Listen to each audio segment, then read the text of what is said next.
네, 안녕하십니까. 김 선생의 서울 이야기를 전하는 강사 김효입니다. 이번 시간에는 한강 얼음이 내린 동네 서빙고동이란 제목으로 말씀을 드려보도록 하겠습니다. 지금은 가정에서도 손쉽게 얼음을 만들어 먹을 수 있게 되었기 때문에 지금 사진에서 보시는 것처럼 꽁꽁 얼은 이 한강에서 얼음을 이렇게 채취를 해서 보관을 했다가 한여름에 아주 귀하게 사용했었던 이 얼음이 저장되었었던 옛 모습들은 이제는 찾아볼 수 없게 되었다고 보시면 되겠는데요. 바로 이런 한강 얼음을 저장하면서 나타났던 동네 이름이 바로 이 서빙고동이 되겠습니다.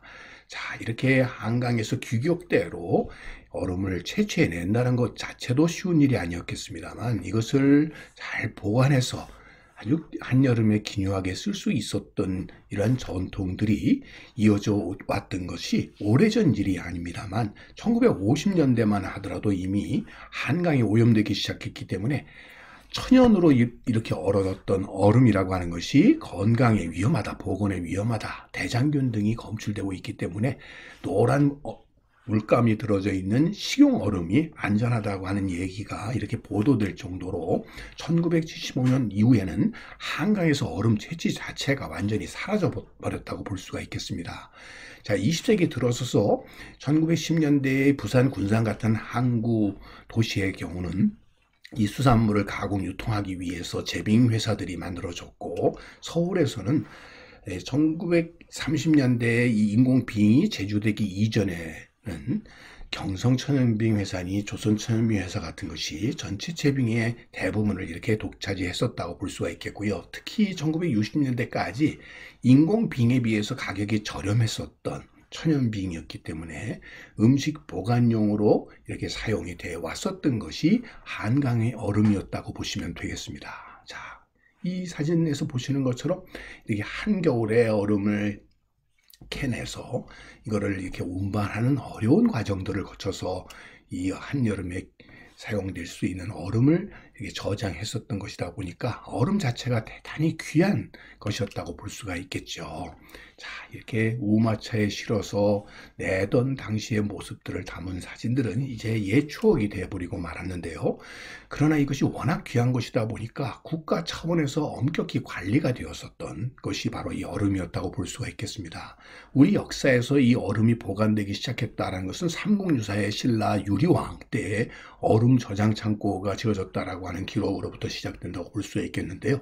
이런 국가적인 차원에서 빙고전이라는 관아가 마련이 될 정도였고 이것이 고려시대, 조선시대를 거쳐오면서도 계속적으로 이런 국가 주도의 얼음 저장 창고가 운영이 되게 되었으니 조선 초기의 경우를 보게 되면 이 남산 밑에 이 둔지산 일대에 서빙고를 두게 되었고 지금의 옥수동인 두무포 지역에 동빙고를 두었다라는 얘기가 나오게 되면서 이 시기에도 이렇게 국가 차원에서 필요로 하는 얼음들을 이렇게 한강의 얼음을 채취해서 보관했다가 사용했었다라는 것을 알 수가 있겠습니다.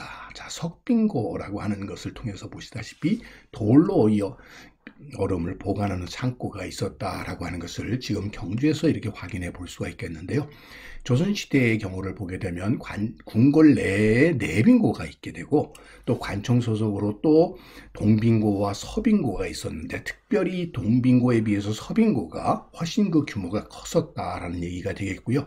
이곳에 얼음을 캐서 저장하기 위한 이런 부역이 대단히 발달을 했고 경강 주민들에게는 큰 고통이었다고 이렇게 얘기할 수 있겠고요. 특히 12월에 한강이 얼기 시작하게 되면 두모포에서 저자도 사이에서 채취를 하게 되었고 따뜻해가지고 얼음이 얼지 않으면은 기한제를 지내기도 했었다라고 보시면 되겠습니다. 자, 그렇게 해서 보관을 했었던 것이 바로 이 빙고가 되겠는데 특히 동빙고의 경우는 종묘 등에서의 제사용으로 서빙고는 왕족 양반들에게 이렇게 분배해서 사용하도록 했었고 실제로 우리가 생각하는 것보다 얼음의 보관 기간 자체도 상당히 오랫동안 잘 보관이 되어 왔었다고 볼 수가 있겠습니다. 조선 후기에 오게 되면 이런 관빙고 말고도 사빙고들이 많이 나타나게 되어서 이를 통해서 큰 수익을 얻는 일도 나타났었다라고 볼 수가 있겠습니다.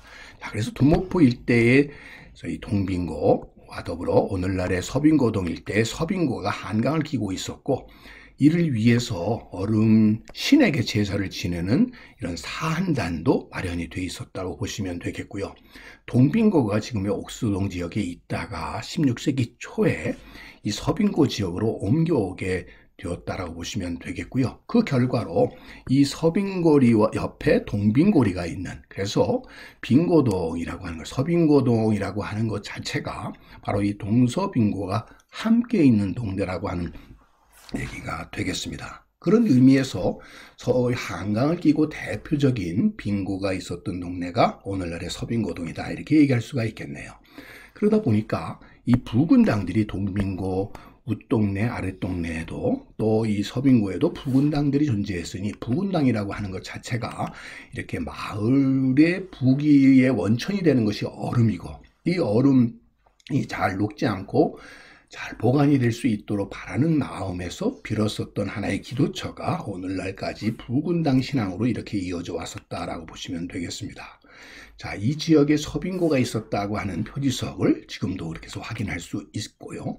이 서빙고 앞에 한강은 여름에는 수영장이 되었지만 겨울에는 이렇게 얼음을 채취하는 공간으로서 이용이 되어 왔었다고 보시면 되겠습니다. 그러던 것이, 자, 해방이 되고 난 뒤에 미군이 이 지역에, 용산 지역에 주둔을 하게 되면서 이 지역이 서빙고동 일대는 용산 미군 기지의 보급 창고로 물자가 유통되게 되는 중요한 유통로의 중심으로 들어서게 되었고, 용산 미군 기지 내에 캠프 서빙고가 이루어져서 이곳 자체에 주한미군 장교들의 숙소가 있었던, 그런 의미에서 서빙고의 흔적은 이미 1960년대에 오게 되면 더 이상의 얼음 저장 창고로서의 기능은 없어져 버리고 난 뒤에도 이렇게 그 명칭이 쓰여져서 캠프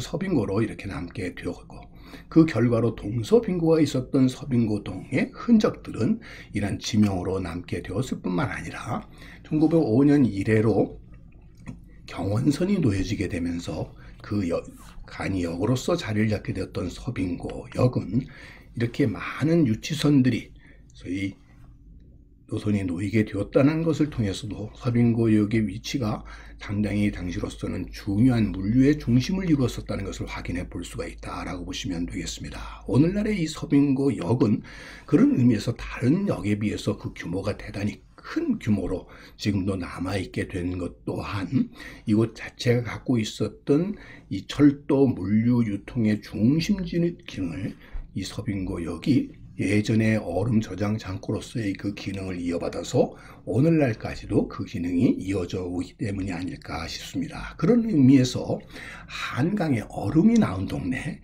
이 서빙고동이 아닌가 하는 이야기를 오늘도 꽃밭을 가꾸는 김 선생이 전해드렸습니다.